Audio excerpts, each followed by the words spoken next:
Estamos ao vivo? Olá, estamos ao vivo.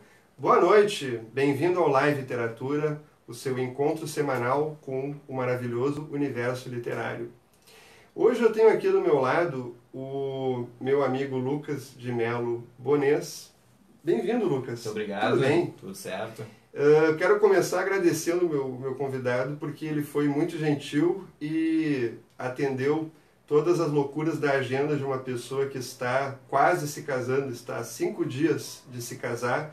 Então eu quero agradecer, em primeiro lugar, a disponibilidade do Lucas, que gentilmente me concedeu essa oportunidade de conversar com um autor que tem uma produção em diversos gêneros literários. E foi muito interessante também, Lucas, também essa possibilidade de que tu está nos passando, assim, até a gente já estava conversando um pouco antes de começar a live, a gente trocou uma ideia, também assim como tu tem uma relação já antiga com a escrita, né? Muito antes da publicação. Mas eu gostaria que tu se apresentasse um pouco para as pessoas. Tu é formado em letras e tu é professor universitário, né? Exatamente. Bom, boa noite a todos, né? Agradeço o convite, então, Maurício, agradeço, né, o pessoal que está aí assistindo conosco essa live. Eu sou Lucas de Melo Bonês, tenho 35 anos já, né? Trabalho com a língua portuguesa e literatura desde muitos anos e, na verdade, o que me encaminhou para as letras, né, no princípio dessa aventura de escritor, na verdade, foi desde muito pequeno ser leitor e, né, gostar de praticar a escrita. Só que o que aconteceu, né? Quando eu era adolescente, né, por volta dos meus 16, 15 anos, eu estava produzindo um texto com um amigo meu, né, o Fábio Torares, e a gente resolveu montar, vamos fazer um livro então com isso aí. Tá? E a gente deu o nome de No Andar da Carruagem para esse livro na época, né? A gente montava o texto, só que teve um momento que o Fábio não estava mais produzindo e eu continuei. Levei esse livro até o fim dos tempos, né? Só que eu nunca tive contato real com edição, com editora, com esse trabalho, né, que é feito por trás da produção do livro. Era um livro, então, totalmente de inspiração, na verdade. Exato. Era o coração da... Exatamente. E totalmente amador, assim, Sim, né? Aquela história de, tô lendo tal autor e eu quero escrever do mesmo jeito, né? Quero fazer uma coisa desse tipo. E claro que, né, tinha suas dificuldades, mas o livro chegou até o final. Né? O livro foi escrito. Só que, como eu estava falando antes, né, eu não conhecia nada das questões de edição. E eu tinha uma professora uma professora de artes, né, que é escritora, ela também produz, né, ela é bem reconhecida no município dela. E à época ela levou uma cópia impressa desse livro para a editora que ela estava publicando. Claro que, né, o livro não tinha as características, digamos, suficientes, né, para ser publicado, né, tinha algumas dificuldades, tinha muita questão de revisão para fazer, etc. E naquela época, isso era 1999 mais ou menos, a gente salvava em disquete, né, os arquivos, né, dos textos. A gente estava já tem uns 16, 17. Exatamente. Né? E aí esse texto foi guardado, deixei ensacado dentro do disquete, um disquete ensacado no material e ficou guardado. Nunca veio a resposta da editora. Então a gente já sabe mais ou menos o que aconteceu. Você não tinha cópia do... É aí que tá, eu tinha cópia em disquete. Tinha exatamente. Mas hoje em dia tu disponibiliza. Essa é a questão. Essa é a questão, né? Porque na verdade, quando eu troquei de computador lá em 2006, 2007, já muitos anos depois, eu fui pegar esse arquivo, porque não estavam mais vendendo computadores com disquete, né? Sim. E eu pedi com o drive, né, para justamente poder mexer no arquivo. Pois então, eu engatei o maldito do disquete lá, né? E o disquete estava danificado. Aí esse livro nunca mais desapareceu, assim, né, da face da terra. E no disquete não tem mais como... Não, agora não tem mais, já foi. Acho que é uma negação, né? A gente que é dessa época do disquete, do VHS, a gente sempre acha que tem um jeito de funcionar. Exatamente, né? E aí o que aconteceu, né? Isso me fomentou muito a fazer o curso de letras, né? Justamente por esse gosto. E aí eu comecei a me aprofundar mais na questão teórica e deixei um pouco de lado a questão literária. Então eu fiquei uns bons anos na questão dos estudos, né? Aprofundando, lendo, relendo, né? Tanto material teórico quanto material literário. E aí, uns bons anos depois, eu comecei a escrever em blog. Né? Comecei a fazer blog muito mais pela história de que, tá, mas eu trabalho com a leitura desses caras, né? Eu tenho que tentar fazer alguma coisa, não do mesmo jeito, mas né, tentar produzir algo, né? Porque isso já foi tentado uns anos atrás. E aí, em 2010, eu fiz um blog chamado Silêncio em Poema. Né? E esse blog, na verdade, teve produção intensa, assim, durante um ano, mais ou menos, né? E eu também deixei um pouco de lado, mas ia escrevendo esporadicamente alguns poemas. Até que em 2013, né, daí eu resolvi, vou tentar publicar isso, né? Eu tinha uma colega de trabalho que me incentivou bastante, né? Esse teu blog, assim, como é que era o teu retorno, assim? As pessoas comentavam, te davam um feedback, assim? Tu acha que ele era bem acessado? Assim, em matéria de acesso, essas características a gente consegue buscar hoje com mais firmeza. Eu também não me preocupava muito à época, né? Eu tinha muito retorno dos meus alunos, na verdade. Tá? Então, eu falava para eles, gente, coloquei texto novo, não sei o quê. Aí vinham 5, 6, 7, senhor, gostei, senhor, a linguagem tá difícil, tem de tudo, né? Sim. E aí vinham alguns comentários. Mas daí, essa troca, na verdade, que começou a acontecer, foi fomentando a ideia de produzir livro, propriamente dito, né? Então, em 2013, eu resolvi, vamos tentar pegar uma quantidade razoável desses textos, vamos montar um livro e vamos publicar. Só que o que aconteceu, né? A gente tentou fazer isso, né? E eu mandei para uma editora X, né? E essa editora não me deu retorno. Só que havia um antigo funcionário dessa editora, que ainda por acesso a ela, né, chegou ao meu texto e perguntou se eu queria então publicar. Né? E o meu editor, então, né, o Esteban Reifontan, à época, né, ele se interessou no material, ele quis então fazer a publicação do texto, então a gente teve lá uns bons meses de lapidação, né, de revisar o texto, reescrever, né, enfim, revisar qualquer questão que tivesse inadequada, até que em setembro daquele ano eu fiz o lançamento do primeiro livro.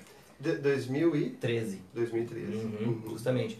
E aí, essa primeira produção que me trouxe de volta aquela história de, acho que escrever é uma coisa que a gente não pode, né, deixar de lado. Tem que começar de novo. Tu sentiu que era uma coisa que... E a tua expectativa, Lucas, sobre o teu primeiro lançamento, assim? Tu diria, hoje tu... já com alguns anos a mais, assim, tu consegue te lembrar daquela atmosfera, daquele momento e pensar, olha, a expectativa era muito diferente, era muito distorcida, porque quando a gente escreve, a gente tem uma tendência, assim, de ou achar que vai ser uma porcaria, ou achar que vai ser, o mundo vai se dividir entre antes e depois que tu escreveu. A gente tem esse momento 8 ou 80, assim. Tu diria que tu estava, assim, consciente sobre o mercado editorial, ou tu... Eu te pergunto isso porque tu é formado em letras, assim, sim. Tu já deve ter tido contato com editoras e mercado editorial. Isso te blindou de alguma forma para... Assim, na verdade, quando a gente, ou pelo menos eu naquele momento, né, quando estava no ímpeto de publicar, eu não fui atrás de tantos lugares, de tantos estabelecimentos, de tantas possibilidades de publicação. A que surgiu com a resposta positiva foi a que eu me centrei, né? E como a proposta do Esteban na época era de buscar uma publicação mais qualificada, que não fosse meramente, vamos publicar um livro e pronto, né? E a gente ganha dinheiro, etc. Então a gente tinha uma conversa bem legal e a gente foi atrás desse material. Então o que houve? Né? Quando eu fiz então, o lançamento do Silêncio em Poema, que eu comecei a ver algumas coisas em matéria de custos, em matéria da produção do livro, que eu concordava com algumas, eu discordava de outras, mas em função de publicar, eu acabei, né, indo bem atrás disso. Tanto que as minhas publicações posteriores, na verdade, elas não foram no mesmo sentido. Eu resolvi fazer independente em função, né, desses custos, em função da forma como a gente podia diagramar o texto, como podia, né, criar a capa, etc. E isso me fez procurar pessoas que gostassem de trabalhar especificamente com essas questões, né? Então, os dois livros posteriores, o Fim de Alice, a primeira edição, né, e o Confissões, eu acabei fazendo de maneira independente, muito com a ideia do publicar, de ter o texto, né, circulando por aí, mas principalmente de ter a possibilidade de trabalhar a edição dele, né, de trabalhar isso mais por mim mesmo, né, junto a essas pessoas. Se apropriar se apropriar mais do livro propriamente dito. Exatamente. Só uma coisa que eu esqueci de comentar, que na descrição da nossa live eu postei o link do teu site, onde as pessoas podem acompanhar o teu trabalho. Maravilha. E, bom, tu começou o teu primeiro livro, Caminho... desculpa, o primeiro... Um Silêncio em Poema. Silêncio em Poemas, que eu não estou com todos os teus livros aqui. Mas o que me chamou a atenção quando a gente começou a combinar de fazer essa live, e eu li um pouco mais sobre a tua trajetória, é que tu começou em 2013, tu só teve uma interrupção em 2014, e logo em seguida tu está praticamente publicando um livro individual por ano. Isso. E o que me faz até pensar que tu consegue, apesar, mesmo tendo, enfim, todo o ofício de dar aula, enfim, tu tem um método de trabalho que é organizado. Tu tem uma... mas não sei se é bem organizado, não sei se é bem a palavra, né? Mas é uma questão de que há momentos em que eu tento centrar ao máximo nessa questão de produção. Né? Por exemplo, o Fim de Alice, ele foi um livro que brotou, na verdade, de uma experiência no Facebook. E essa experiência, na verdade, era de, olha, vamos escrever um capítulo por dia, e esse um capítulo por dia tem que render pelo menos 6 parágrafos. Né? Claro que ao final de 21, 22 dias o livro estava pronto. Né? Mas ele era um livro totalmente, né, feito no ímpeto de cumprir com essa obrigação dada a si mesmo. Né? Tu fez, então... eu acho muito legal, eu gostei muito do livro e gostei muito dessa tua proposta, porque na verdade tu distribuía o texto numa fanpage, né? Tu colocava, tu te organizou para diariamente, acho que diariamente, isso, né? Escrevia parágrafos para... Exatamente. E aí tu foi tendo um retorno das pessoas que curtiam, que acompanhavam, e tu... Mas é bem interessante, eu acho que é uma coisa que a gente... porque hoje em dia a gente tem muito essa questão dos e-books e eu acho que a gente não tem que fugir da tecnologia, né? Eu acho que as pessoas, enfim, eu não vou entrar nessa questão se as pessoas estão lendo mais, estão lendo menos, mas é interessante assim, quando a gente vê o caso de um escritor que consegue usar uma ferramenta, uma mídia digital e propagar o seu trabalho, né? Porque às vezes pode parecer uma brincadeira, uma coisa simples assim, mas tu começa a te empenhar de um jeito que daqui a pouco a publicação pode realmente acontecer, como foi o caso do Fim de Alice, né? Com certeza, porque na verdade, sim, o que é interessante para quem escreve, ou para quem quer escrever principalmente, né? Que a gente tenha um mínimo, né, de policiamento, né? Porque a gente entra muito naquela onda, né? Ou muitos que não praticam tanto a escrita entram naquela história de que preciso da inspiração, né? Preciso de buscar alguma coisa que me faça escrever. Na verdade, essa inspiração está na gente o tempo inteiro, né? No quanto a gente consegue colocar no papel e transformar a nossa ideia em algo mais concreto.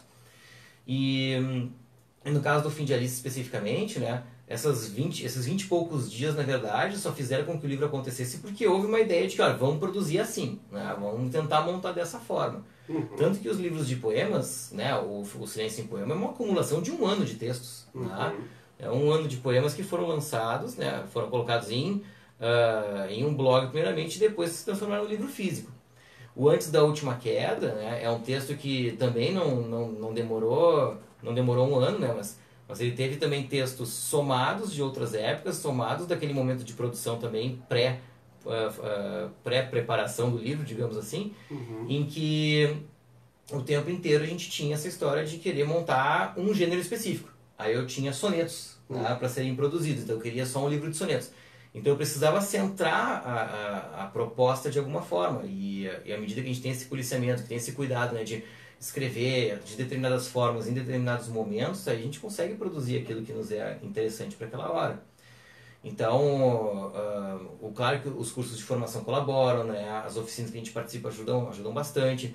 Mas se tu não tivesse esse ímpeto, né, o desejo, mas um desejo organizado, um desejo que, né, te coloque para realmente produzir alguma coisa, a gente vai viver nesse âmbito da inspiração, né, que eu acho que é o que na verdade distancia quem produz mais, né, e eu acho até que com mais qualidade, em virtude de estar o tempo inteiro escrevendo, né, e tendo a possibilidade de se autoavaliar, né, de se revisar, né, do que quem acha ou pensa, né, pelo menos que com um livro a cada tanto tempo, né? Ou achar que a inspiração vai trazer esse livro, vai resolver sua vida literária, digamos. Né? É mais complicado. Mais complicado.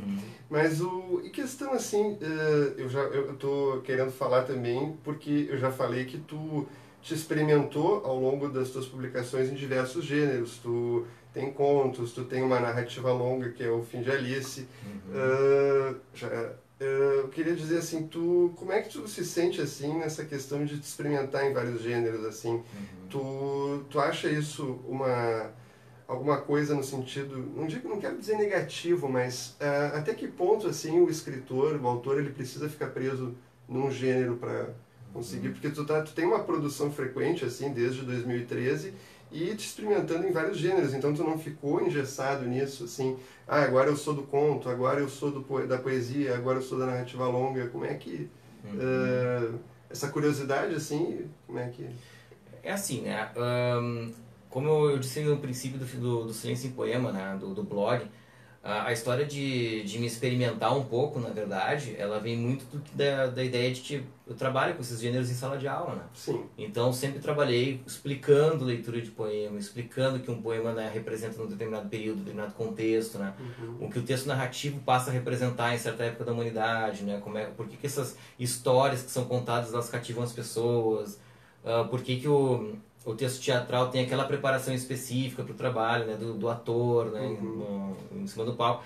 E essa história toda, na verdade, me fez pensar que, bom, se eu consigo trabalhar razoavelmente bem, né, com esses textos de maneira a explicá-los para as pessoas, né, produzir também, não que eu vá me tornar especialista em cada um deles, mas pode, né, ser uma possibilidade de eu também ver se eu consigo fazer aquilo que eu explico, né, aquilo que eu consigo traduzir isso, né, de uma maneira mais prática, né? Não fique preso apenas à questão teórica.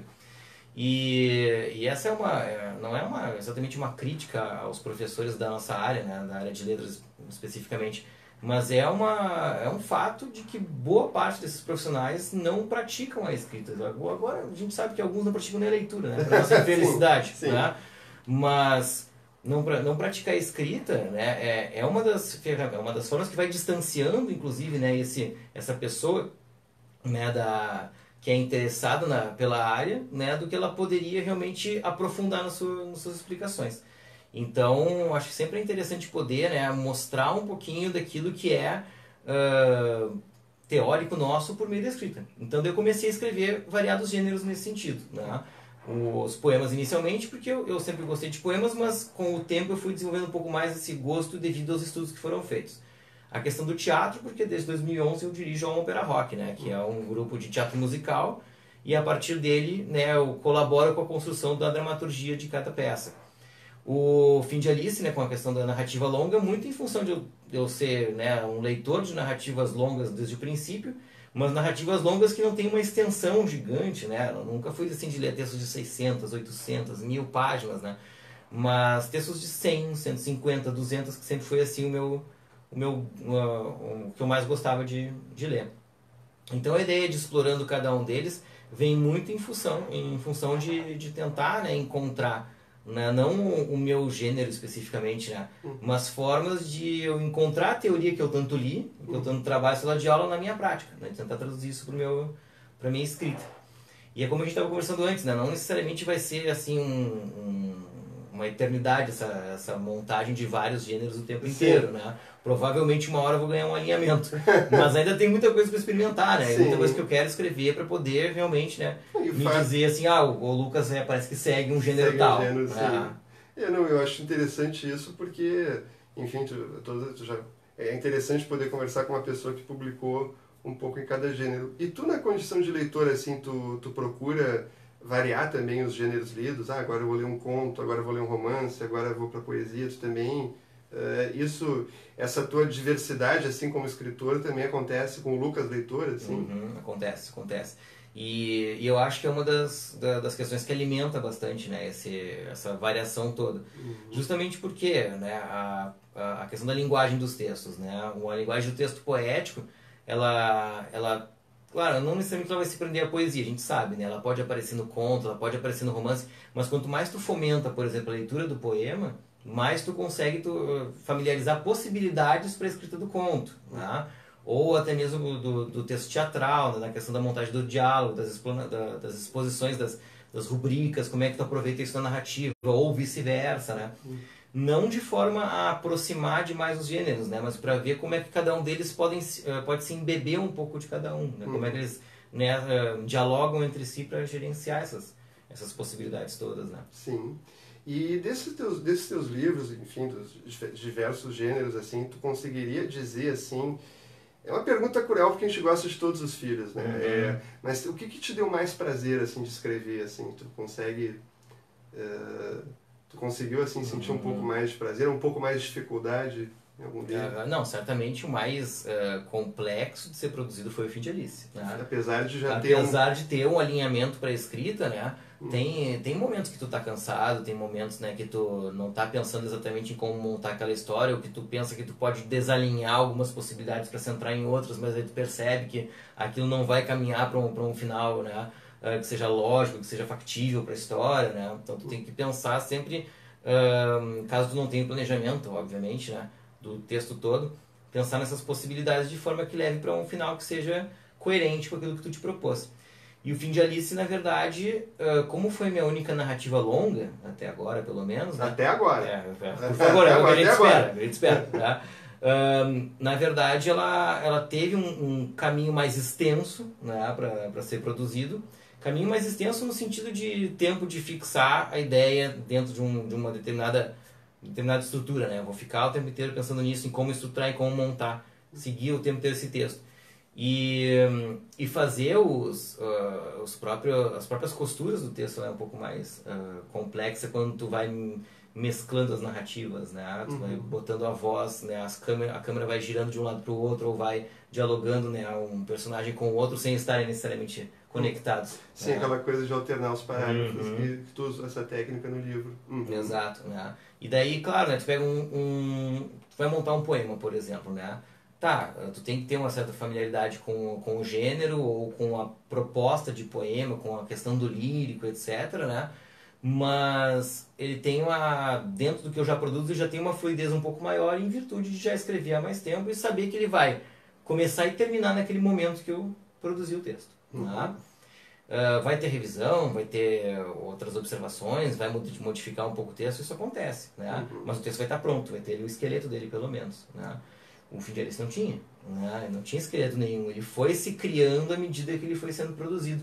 É que nem o Jorge Amado diz, né, na produção dele, que os livros dele, ele percebe que realmente valem a pena ser escritos quando os personagens começam a falar por si. Né? Sim, ele fala. E era o meu caso principalmente com o Ícaro na história. Né? Quando o Ícaro começou a se desenvolver de uma forma mais, né, fluida na narrativa, que eu percebi, isso aqui tá ficando interessante, né? Tá ficando legal de montar, né? Mas igual até encontrar essa fluidez, até encontrar relacionamento com os outros personagens, até conseguir fincar a narrativa num ponto, foi mais árduo o processo. Né? E o fato de tu ter, enfim, uma página onde tu colocava as partes da história do Fim de Alice, assim, isso te deixou, assim, na hora de transformar num livro, isso te deixou assim, ansioso, assim, aquela coisa de tu não sei, de repente querer decepcionar alguém, ou ao contrário, assim, o fato de tu estar vendo a aceitação na página te gerou mais confiança, como é que... Eu acho que dessas possibilidades a da confiança foi maior, tá? Foi maior. Por quê? O Um Fim de Alice eu tinha um número X de leitores. Se eu for pegar hoje, assim, eu tinha certamente uns 20 e poucos, 30 e poucos leitores ativos, né, na página. Porque daí tinha os alunos que comentavam, tinha algum ou outro que deixava recado, né? Tinha, assim, uma reciprocidade com algum público, né? E a maior parte das respostas vinha naquela questão de, tá, mas o que vai acontecer no próximo capítulo? Né? O que vai ter depois? Né? O que aconteceu com o fulano lá? Porque aquilo ali não tá muito certo, né? Então, aquela curiosidade foi sendo despertada e eu percebi num momento que, se essa curiosidade é possível de ser trazida de alguma forma, eu acho que com o texto impresso, de repente, isso pode acontecer com outras pessoas, né? E aí, simplesmente, a ideia da migração de um para o outro, ela foi tranquila nesse sentido. Né? Então, eu não tive uma preocupação muito grande no primeiro momento em decepcionar ou não alguém. Até porque, quando a gente lê literatura, a gente já tem uma noção, estuda principalmente, né, o negócio, já sabe que, né, nem todos os textos vão ser bem-vindos, nem todas as ideias vão ser bem, né, compreendidas ou não... ou de acordo com o que a gente pensa, ou não vão estar, enfim, né? Eu tento não criar essa expectativa, né, de que vai se concretizar em algo mais denso, mais concreto, né, de maneira positiva sempre. Né? Então, eu sempre penso o livro como aquilo que eu vou expor, o que eu penso, que eu reflito sobre o mundo, de uma forma que as pessoas possam ou não aderir àquilo. Né? É um ponto de vista. Sim. É um ponto de vista, basicamente. Basicamente. Interessante também que o Fim de Alice, além de tu ter outros livros publicados, mas é interessante frisar que já está na segunda edição, né? Dessa vez pela editora Metamorfose. E fazer uma pergunta assim, tu tem algum livro no formato de e-book? Não, nenhum desses publicado em e-book. Fiz assim, uma época, montei no Wattpad alguma coisa, né? Mas não migrei totalmente pro e-book. Minhas experiências com o Face e com os blogs, assim, que foram mais midiáticos ou cibernéticos. Assim, que Foi mais cibernético. Uhum. Porque é uma dúvida que acontece, acredito eu, quando a edição fica esgotada. Eu acho que agora surge aquela questão, né? Ou fazer uma segunda edição do livro físico ou ir para o e-book. Por isso que eu te perguntei, assim, porque se não surgiu essa possibilidade, assim, de e tu encararia bem essa ideia, assim, como é que... Sem maiores problemas, inclusive com a editora, com a Metamorfose, a gente chegou a conversar em alguns momentos sobre a possibilidade, a gente só não concretizou, né? Mas eu acho que em breve a gente deve ter alguma coisa transformada em e-book também. E esse teu livro, ele tem um apelo, assim, justamente por ter nascido no Facebook e tudo, eu acho que com o meio digital, assim, ele teria, assim, um apelo, né? Eu acho muito interessante o texto que tu coloca no início do livro, onde tu explica um pouco o nascimento, assim, da página, toda aquela experiência, né, de tudo. Mas tu também, além dos livros, tu teve uma experiência de organizar uma coletânea, né? Mais de uma, na verdade, uma mais acadêmica, né? E como é que é essa tua experiência de selecionar, enfim, conta um pouquinho pra gente. No ano passado, né, a gente fez um concurso, né, na instituição superior na qual eu trabalho, e na verdade, para a instituição era uma novidade, né, porque a gente não tinha até então nada de produção cultural mais efetiva dentro do espaço, a não ser elementos externos convidados, né? Então, por exemplo, né, tinha atividade teatral, mas eram pessoas de fora, né, tinha, né, atividade de lançamento dos colegas, livros dos colegas, mas eram atividades esporádicas. E a gente resolveu promover alguma coisa cultural que fosse mais efetiva, né? Então, lançamos uma proposta para a faculdade de os acadêmicos que tivessem interesse, né, de contar, né, tivessem interesse em contar um pouquinho sobre experiências que tiveram para ingressar na universidade, totalmente como um conto, né, de maneira ficcional, sem se preocupar com algo mais concreto da realidade. Seria aceito, né? E aí a gente promoveu esse concurso, né? Teve uma receptividade, foi boa, assim. Eu até pensei que a gente ia receber mais textos, tá? Mas a gente teve, assim, muitos acadêmicos que mandaram contando sobre as suas experiências para entrar na universidade, né? Contando sobre casos curiosos para chegar na própria entidade, né? Como é que foram e tudo mais. E a partir disso a gente fez uma seleção de contos, né? Que dentre esses todos que foram enviado, a gente selecionou 10, né? 12 textos, né? Aí eu contei uma história minha também, da época de acadêmico, né? E compusemos então esse livro, né? Que na verdade tem de tudo, né? A gente nunca pode esperar que haja um alinhamento específico, né? Seja na questão estrutural, seja na questão acho que nunca é tema. absoluto, né? É muito difícil, né? E poder fazer essa seleção, né? Poder trazer uma relativa proximidade entre os textos para que a gente tenha, né, um cuidado mais especial para a montagem do livro é uma tarefa complexa, assim, né? Complexa, né? Porque a gente, quando os textos são selecionados, por exemplo, a gente tem que entrar na revisão. E aí a revisão do texto afeta algumas pessoas, né? Tu sempre lida com as expectativas alheias, acredito. Exatamente, né? Então, por exemplo, né, tinha texto que a gente teve que fazer uma modificação geral na linguagem, né? Em função de que a narrativa era interessante, o texto estava super dentro da proposta, mas, né, o cara tinha altas dificuldades de conteúdo gramatical, assim, né, para a montagem do texto. E não era questão de estilo, né? Dava pra ver que era dificuldade mesmo, né? Então até a gente conversar com a pessoa, né? Repassar o texto para ela, dizer, mas por que tu modificou tanta coisa? O que aconteceu? Daí tu explicar, né? Tu montar esse caminho com o autor também, às vezes, pode ser meio árduo dependendo de como é essa comunicação, né? Só que a gente sempre tentou deixar muito claro, a gente tinha um edital específico, né? Falando o processo pelo qual vai passar o livro, até que houvesse a publicação. E isso fez com que tivesse uma repercussão boa, né? Lá na faculdade, né? Até a gente conseguiu pleitear uma bolsa de pós-graduação, né? Para quem fosse o primeiro colocado, né? Então Legal. foi bem bom nesse sentido. Foi bem bom, né? E foi em que ano, desculpa? Isso ano passado. Ano passado. E tá esgotado? A gente ainda tem uns exemplares sobrando lá, né? Ainda tem pouca coisa, mas tem. E o outro que tu fez, não pela... Confissões seria ele? Não. O Confissões, né? O livro de contos. Isso. Sim, esse está esgotado. Está esgotado. Daí eu vi que no teu site está... Mas tu disse para não confiar tanto no teu site que tem... Talvez precise atualizar algumas questões, né? Que foi a dificuldade do dia a dia para atualizar um pouco... tem sido pesado. Tem sido pesado. A gente recebeu aqui uma pergunta, a pessoa é meio cegueta. Nós somos ceguetos, tu também? Pois é, eu estou só disfarçando. Está disfarçando bem. A Adriana Stein, ela sempre acompanha as nossas lives, já fez uma live aqui comigo. Obrigado, Adriana, pela presença de sempre. Ela é uma participante meio EAD, assim, das lives. Sim. E ela te mandou uma pergunta. Não conheci teus livros. Fiquei curiosa em adquirir um... o link do Lucas está na descrição da live. Gostei de você. Você está na Feira do Livro? Uma boa pergunta porque a gente ia entrar nesse tema da Feira do Livro.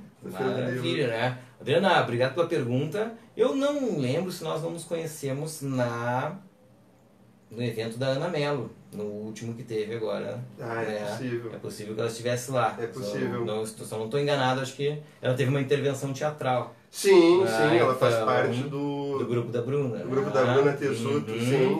Então nós nos conhecemos, sim, né? Mas, respondendo a tua pergunta, no dia 15 de novembro estarei lá na Feira do Livro novamente. Que horas? Às 18 horas, com o lançamento do livro chamado Os Lados do Sonho, que é uma coletânea de contos. Lados do Sonho. Então tu já, digamos assim, tu está pela primeira vez repetindo, tu está repetindo um gênero agora. A primeira repetição foi ano passado, né? Porque o Antes da Última Queda é de poemas também, né? Só que daí o Antes da Última Queda, enquanto esse poema foi uma coletânea assim, né, mais por gosto dos textos do que propriamente, né, por uma questão de montagem específica de obra, né? O Antes da Última Queda ele veio mais com a proposta de fazer sonetos. Então eu aproveitei até alguns textos nesse poema, montei vários outros, né? Vários desses outros textos eu também publicava no Face, né? Então se a pessoa fizer uma busca de pegar uma página aí de repente do livro, né? E quiser jogar no Facebook, é capaz de encontrar o texto lá também, né? Mas Os Lados do Sonho também ele vivencia um pouquinho também do que foi a relação desses dois livros. Por quê?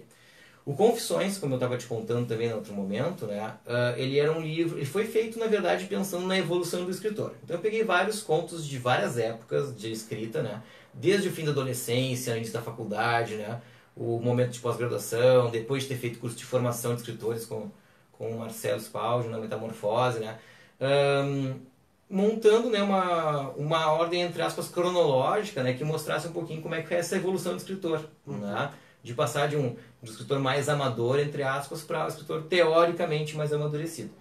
Só que daí, né, o texto, claro, né, tem suas dificuldades, teve algumas questões de montagem que poderiam ser mais bem cuidadas, então eu resolvi deixar esse texto esgotado, né, em uma conversa com o Marcelo, inclusive, e produzir outras formas, utilizando, né, também alguns textos dele. Então, Os Lados do Sonho tem 1/4 dos textos que estão lá foram do Confissões, né? E vários outros que já foram pensados de uma maneira mais, digamos, concreta, assim, na questão de fazer um livro de contos, né? Um livro de contos, entre aspas, bem entre aspas, mais profissional, né? E aí, então a gente tem ali nesse livro, né, uma segunda produção de outro gênero, né, de um gênero mais específico, né? Então é o segundo livro de contos que eu faço, né? E aí vocês vão encontrar vários textinhos ali que remetem a questões do ser humano, né? Seja, né, a busca ou a espera por um grande amor, né? O relacionamento de filhos com pais, questões que envolvam, né, a natureza das pessoas mais instintiva, né? e sempre tentando flertar com um gênero que eu gosto muito, que é o da literatura fantástica, né?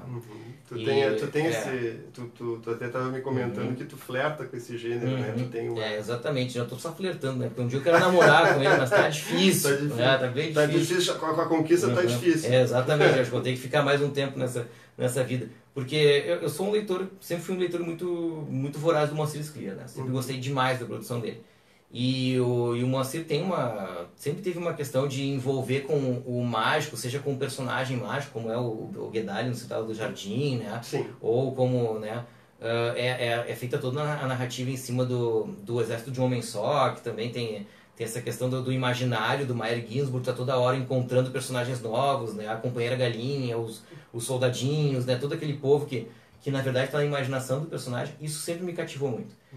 E no decorrer dessas narrativas eu tentei trazer isso um pouco de volta, né? Trazer um pouco mais esses elementos. Às vezes é o místico que vai acontecer lá no Japão, né? De um personagem que vai encontrar a pseudo-amada que estava morta, mas não necessariamente era uma amada, né? Vai ter a questão uma coisa do outro lado do mundo. Exatamente, né? E vai ter questões que vão puxar os nossos sentimentos e não vai ser pelo fato concreto, né? Vai ser por algum elemento místico ou mágico que vai trazer isso à tona. Sim, alguma coisa fora do padrão, assim, uma coisa que quebra o padrão comum, assim, o senso comum, né? Isso, na verdade, o Moacir era muito bom nisso, assim. E até sobre isso, assim, tu acha que dentro desse teu processo, assim, de tu te descobrir como escritor, aconteceu de tu perceber que de repente determinados gêneros, determinados estilos de escrita tu gostava de ler, mas não necessariamente era aquilo que tu conseguia produzir, assim, como é que... com certeza. Porque eu acho que quando a gente começa a escrever, e a gente tem muito essa coisa, no bom sentido, da imitação. A gente sempre tem um autor que nos desperta, e eu acho que assim, é inevitável que as nossas primeiras tentativas sejam cópias, né? Mas acho que com o tempo tu percebe, assim, olha, eu posso gostar de Moacir Sclia, mas eu escrevo como Luiz Fernando Veríssimo, enfim, um exemplo. Sim. A gente... cópia é uma coisa que a gente nunca vai ter, porque a gente vai sempre ter a nossa versão, né? Independentemente, né, sempre a nossa digital. A nossa digital vai estar sempre marcada lá. Mas isso é uma coisa bem curiosa, assim, né? Porque, por exemplo, eu tenho lembrança, assim, da minha sexta, sétima série, assim, quando eu era pequeno, e gostava muito de ler o Milor Fernandes e Luciano Veríssimo, agora que tu citou, né? Puxei isso. E são dois autores que eu nunca parei para escrever dessa forma, né? Nesse gênero. Mas sempre gostei bastante, assim. Agora, né, eu não me vejo ainda escrevendo como eles, porque eles têm um traço de ironia, né, de sagacidade, assim, que eu ainda talvez não consiga vislumbrar muito na minha produção, né. Agora, né, o meu flerte ali, que é o meu problema, né, eu sempre, por exemplo, minha dissertação de mestrado, tá. Quando eu fiz a dissertação de mestrado, eu quis trabalhar com a questão do mito, mas aproximando uma narrativa mítica medieval, que foi a Canção dos Nibelungos, né? E trazer uma aproximação com O Senhor dos Anéis, do Tolkien, né? E o meu sonho de consumo era realmente criar um universo ficcional desse tipo, né? Que tivesse uma geografia específica, né? Que tivessem as raças, as castas, né? Que tivessem, né, esses elementos todos. Eu tenho um ex-colega de colégio, que é o Guilherme Deiswald, que também é escritor, que ele é um dos cabeças da Jambô Editora, né? E a gente sempre vivenciou um pouco desse universo naquela época do ensino fundamental, né? Só que ele foi muito a fundo nisso, tanto que ele trabalha com isso até hoje, e eu fiquei naquele âmbito do gostar, mas não produzir, né? Então eu gostava de ler os livros-jogos, eu gostava de jogar, gostava, né, dessas coisas todas, mas não investia a minha escrita nisso. E isso é um pouco do que eu ainda sinto vontade de fazer. É um desejo bem sério, assim, né? De que um dia vem à tona. Dá até para dizer que é um certo sonho de consumo, embora não seja um consumo, é um sonho. Exatamente. É um anseio teu de chegar ali. E, bom, tu também já participou de outras feiras do livro, de outras edições da Feira do Livro, né? Tu já me comentou que participou de 4. Isso. E tu começou com o teu primeiro livro, né? Em 2013 ainda, a tua primeira participação. Exato. E aí em 2014 tu não participa, e aí desde então tu... Aí desde então participando. E a expectativa, eu volto a falar da expectativa porque sempre a Feira do Livro é um evento, assim, mas a gente começa a ter noção de bastidores, eu sei que a questão do cartaz do livro é uma coisa muito boa, assim, mas enfim, a mesma expectativa de 2013 tu reconhece, assim, ou pra ti já, não sei, tô tentando fazer, eu também flerto com perguntas profundas e não chego na pergunta profunda. Cada um tem os seus flertes. Claro, né? Mas a questão interessante assim, né? De repente a mesma ansiedade ou a mesma, né, a função, né, de estar participando da feira é igual. Isso não muda nunca, né? Claro que a gente se familiariza com algumas questões, né? Com a organização, né? Com o pessoal que está ali contigo, né? Para a questão do trabalho, né?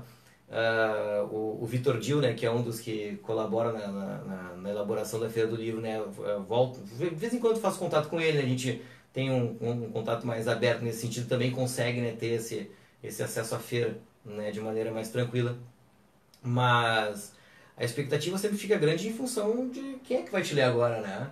Pô, mas porque o meu leitor de poema não é o mesmo leitor do Fim de Alice. Isso que eu ia te comentar, esse receio de trocar o gênero e trocar o leitor. Sim, acaba acontecendo invariavelmente, né?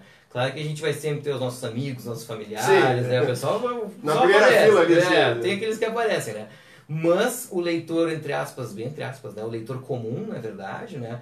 Ele não é o mesmo, né? Então a expectativa sempre fica em torno disso. Quem é que vai ser o leitor desse livro? Né? Quem é que realmente vai atrás do livro para ler contos do Lucas? Ou quem que vai ler poemas do Lucas? Né? Quem é que vai trazer essa novidade, essa diferença, né? Sim. Então isso eu acho que é o mais legal, assim, de participar da feira, né? Porque pra gente, principalmente, né, que é daqui, é o maior evento do nosso estado, né? Um dos maiores do país, e a gente tem uma circulação de pessoas enorme, né, no dia da feira, né? Eu já tive momentos muito bons e momentos muito frustrantes também, né? Que no mesmo dia que teve o lançamento meu, do meu lado estava o Fabrício Carpinejar, né? Então a minha fila, né, não era uma fila muito volumosa, mas era, claro, de pessoas sempre importantes, mas do outro lado tinha uma fila que dobrava a esquina, né, de pessoas querendo quer dizer, o contraste né? Sim, o contraste. Mas o legal é isso, né? A gente poder vivenciar, participar, né? Ver como é que é esse lado de que não é apenas o leitor, de que vai atrás do livro de um autor tal porque gosta do cara, né? Mas também de tentar receber essas pessoas, né? Quem são essas pessoas afinal? Né? Quem é que está indo atrás da gente, né? Sim, e tu... bom, tu falou que teve essa experiência, esse contraste, assim, Tu já participou de feiras, assim, de outras cidades? Já. E como é que foi essa... claro, eu acho que tu participou, por tu ser porto-alegrense, com mais frequência feira. Sim. Mas qual outra feira que tu já... Já tive na Feira do Livro de Alvorada, na Feira do Livro de Canoas, não, de Esteio, né, também. Já participei de um evento de escritores em Santa Catarina, lá em Curitibano, no interior do estado, né? Na verdade, são esses pequenos eventos, sim, que a gente tem acesso em virtude de ter o pessoal da editora, que já, não da Metamorfose necessariamente, né? Mas que já participou desses outros locais também, né? E é diferente também. É diferente porque daí a gente não tem o nosso público, né? Dos nossos amigos, nossos familiares, né? A gente vai realmente como um desconhecido, né? Sim. Claro, né? Se tu não tem uma receptividade maior, né, na cidade, para poder divulgar um pouco do teu trabalho. Nas feiras do livro aqui da região metropolitana, né, a gente não teve acesso a mídias maiores, né? Então a gente chegava literalmente na feira do livro, tu participava de uma sessão de autógrafos, né? Ou participava de bate-papo, ou participava, né, de alguma palestra, mas não havia uma divulgação maior anterior, né? No evento de Curitibanos teve uma coisa mais curiosa, né? Eu colaborei na publicação do livro da Natália Sartor de Moraes, né, que é uma cronista lá da cidade, ela publica no jornal da cidade semanalmente, e ela me convidou para ir para lá, então, para a gente fazer algum evento juntos, e lá foi totalmente diferente, porque daí teve muito acesso à rádio, né? Houve 2 entrevistas em rádio antes, né, de o evento começar, então a livraria da cidade teve um público muito razoável, muito bom, assim, né, em questão de pessoas que foram conhecer a produção, e foi um outro momento bem diferente, né? bem diferente nesse sentido. É aquela coisa de dar as caras, né? Tu te proporcionar essa experiência de ver o público, de ver as pessoas, como tu disse assim, essa participação de eventos. Eu, por exemplo, agora, na sexta-feira passada, só fazendo um contraponto, eu participei do evento Universos Paralelos. E para mim foi um choque de realidade, assim, porque era um evento que haviam, além de oficinas literárias, haviam oficinas de quadrinhos, oficinas de roteiro, e um evento assim que tinha games, coisas da cultura pop, assim. E é interessante tu ver que tu não sabe o que vai acontecer, assim. Tem muitas pessoas, mas não necessariamente essas pessoas vão conversar contigo, ou vão na tua oficina, ou vão, enfim, olhar o teu livro, né? Mas eu acho que isso passa por essa questão de tu... Acho que pra gente escrever e deixar que o texto percorra o mundo, assim, a gente tem que ter uma certa atitude, né? De não... É aquela coisa de tu... Não necessariamente que tu vai fazer uma loucura, assim, como publicar, ou qualquer editora, ou, enfim, não saber a proposta editorial, mas eu acho que tem que ter essa iniciativa que tu e outros autores com quem eu já conversei falam de, olha, vou arriscar, vou... sabe? Porque... E lidar com as frustrações, né? Porque a gente não tem... A gente convive com uma falta de divulgação, inclusive na própria Feira do Livro. Muitos eventos bacanas ocorrem na Feira do Livro, não são divulgados, né? E achei muito engraçado isso que tu falou do carpinejar, né? Dessa tua experiência da fila dele, que tu disse que virava esquina, mas tu tem uma coisa dentro de ti que te permite, uma chama, assim, que te permite continuar escrevendo, né? Não, com certeza, né? A gente precisa, né? A gente tem que ter os nossos escapes na vida, né? O meu é a escrita, né? O meu, eu gosto de poder não necessariamente ficar me posicionando escancaradamente, pelo menos para determinados lados de qualquer assunto, né? Mas por meio das narrativas, por meio dos textos, poder mostrar um pouquinho do que é isso, né? Seja cativando por algum personagem, seja, né, buscando, né, explorando um pouco mais da questão poética pelos sentimentos, mas de certa forma poder estar o tempo inteiro expondo, poder estar mostrando ideias, né? E se as pessoas comprarem as ideias, então, ótimo, né? A Adriana colocou o seguinte: no curso para escritores a gente fala sobre isso, de ter algumas pessoas para ler antes e emitir alguma opinião antes de publicar. É a questão do primeiro leitor, né? Tu tem um primeiro leitor ou vários primeiros leitores, assim? Assim, né? A Caroline, minha namorada, ela fez a revisão de alguns livros meus, né? Então ela sempre foi a minha primeira leitora nesses casos, né? Claro que agora ela trabalha bastante, né? Então a gente tem essa dificuldade com ela. Agora, e ela pega leve por ser tua namorada, assim? Ou ela... Não, ela é bem tranquila, bem tranquila, bem leve, né? Não, ela sempre tenta explorar o máximo que tá bem e que tá mal, né? Pra gente poder daí também dialogar direitinho sobre o livro, né? Ela é bem sincera, eu acho. Eu creio que sim. Mas nesse último livro eu pedi para uma aluna minha da graduação, né, fazer a leitura. Justamente porque, como é uma leitora que lê bastante, ó, inclusive, ó, tá aparecendo ali agora, ó. Oi, amor. Caroline. Essa aí mesmo. Bem-vindo ao Live Literatura, Caroline. Então, por exemplo, né, eu pedi para uma aluna minha da graduação, né, se formou agora até, como ela é bookaholic, né, então ela lê bastante, ela tá sempre lendo, eu resolvi, então de repente ela pode ser uma boa leitora para esse livro. E ela fez a leitura, mandou algumas dicas de revisão, etc, para eu finalizar o texto, e foi excelente, assim, né? Foi muito bom, né? O legal, Adriana, de ter sempre esse leitor, né, alfa, que eu prefiro chamar, né, é a possibilidade que alguém possa, digamos, colaborar com a tua escrita, né? Colaborar um pouquinho com o teu processo. Porque por mais que o texto esteja, entre aspas, finalizado, né, e tu esteja praticamente pronto para mandar para a editora, né, o ideal é que pelo menos algum olhar a mais consiga te tirar um pouquinho daqueles vícios, né? E eu tenho vícios sérios de escrita, né? O Marcelo Spalding, que frequentemente lê, né, os meus textos, né, sempre me fala da questão dos tempos verbais, né? E, tipo, hoje eu trabalho já com tempos verbais, eu sei tempos verbais, só que o vício de escrever determinadas formas, né, me faz com que eu escape desse tempo em determinados momentos da narrativa. Então eu estou escrevendo, por exemplo, no presente, de repente migrei para o pretérito perfeito, migrei para o imperfeito, entre aspas, sem querer, porque eu estou já acostumado a montar a narrativa dessa forma. Então é legal ter algum outro escritor, né, que possa colaborar contigo nessa parte gramatical, ter alguém que consiga observar né, os teus furos na narrativa, né, e acontecem, né, também, a gente deixa escapar algumas pontas, né, às vezes elas se perdem um pouquinho no decorrer do texto. Então, quanto mais tu vai escrevendo, mais tu vai diminuindo essas tendências, né, mais tu vai diminuindo esses problemas, mas alguns sempre vai ter uma coisa ou outra, na verdade, que tu vai manter, né? E o ideal é que tu tenha sempre alguém que colabore contigo nessas leituras, né? Que ajude nesse material. Nesse material, o leitor alfa. Isso, reviso com muita imparcialidade, Caroline Ribeiro falando. Exatamente. Isso aí, Carol, apoiar esse querido escritor, Adriano Stein. Lucas, me diz uma coisa, tu me comentou sobre dezembro, tu vai participar de um outro evento também, após a feira. Tu tem um outro lançamento... Na verdade, assim, eu participei de algumas coletâneas durante esse período todo, né? Eu publiquei muito com um coletivo independente de São Paulo, que é o Beco dos Poetas, né? Que ele era uma comunidade do Orkut. Né? Barbaridade! O Orkut, que virou editora. Direto do túnel do tempo. E eles conseguiram migrar, assim, né? Puxaram do virtual pro físico, né? De uma maneira muito legal.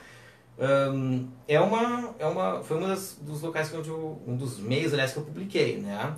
E ainda, né, fiz publicações aqui em Porto Alegre com Metamorfose, né? Fiz algumas outras fora do estado, e agora, nessa reta final de ano, eu mandei alguns textos para a Câmara Literária de Pomerode, lá de Santa Catarina, e, né, alguns textos foram selecionados.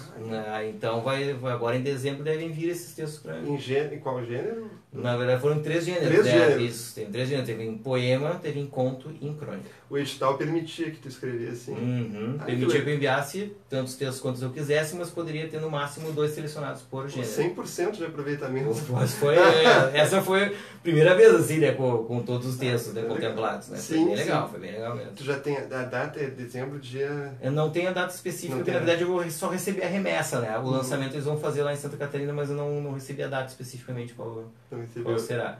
Né? Mas em breve os textos vão chegar para circular um pouquinho também. Circular. Bárbara Sanco, que esteve ontem aqui no Live Literatura, ela foi a vencedora da última edição do Desafio Literário e nesse ano vai participar de novo. Ela escreve dicas de escrita de editores, primeiros leitores, bons críticos é sempre construtivo. Parabéns, Lucas, conte comigo. Bárbara, muito obrigado pela colocação. De repente, em um outro momento, a gente pode conversar um pouquinho para novos textos. Lucas, eu te agradeço bastante pela tua participação. Para mim foi muito esclarecedor também falar com uma pessoa que tem essa diversidade e que não tem esse receio de investir, se experimentar em novos gêneros. Eu até diria que é inspirador. Tu também, acho que a gente não falou tanto também da tua participação na dramaturgia, né? Tu também tem uma participação, tu também, com os teus alunos, tu faz, tu até comentou, né, do rock... Uma ópera rock. Ópera rock, né? E eu gostaria de dizer, assim, tentando puxar um pouco para a formalidade, assim, da live, mas também já sendo um pouco informal, assim, que tu se sinta à vontade com o espaço do Live Literatura para divulgar os teus livros, os teus eventos, não é? Se em outro momento tu quiser me passar a data desse teu evento de dezembro, vai ser um prazer para mim divulgar. E se sinta à vontade com o espaço. Eu até gostaria de propor, em algum outro momento, assim, o teu retorno aqui, porque tu tem conteúdo não só por ser da área de letras, assim, mas para outras lives, e tu se experimenta em vários gêneros, assim, é interessante de repente conversar contigo o teu processo de criação em cada um desses gêneros. Então, obrigado, tu foi muito gentil até em atender a minha agenda, que está um pouco tumultuada por causa do casamento. Alguma pessoa, o Alexandre Ottman, meu amigo, autor da Contadora de Fábulas, O Fim de Alice me inspirou para o primeiro livro, A Contadora de Fábulas. Eu não sabia. Que maravilha, Alexandre. Essa eu não sabia. Né? A Contadora de Fábulas. Eu tenho um caso muito interessante sobre o Alexandre, né? Eu não sei se o Alexandre já contou isso, mas o Alexandre era meu aluno. O Alexandre, momento revelação, Olha não aí, sabia. ó. Revelações, Alexandre. Vou contar para todo mundo aqui que tu foste meu aluno um semestre lá na Faculdade de Letras, lá no Unicel. Não sabia desse detalhe. Então, né, mas que legal, né? Que bom, pô, muito bom saber, né, que o Fim de Alice teve essa inspiração na contadora de fábulas. Inclusive, o Alexandre me deu o privilégio de escrever o texto de apresentação do livro dele. Não sabia que que ele tinha sido teu aluno.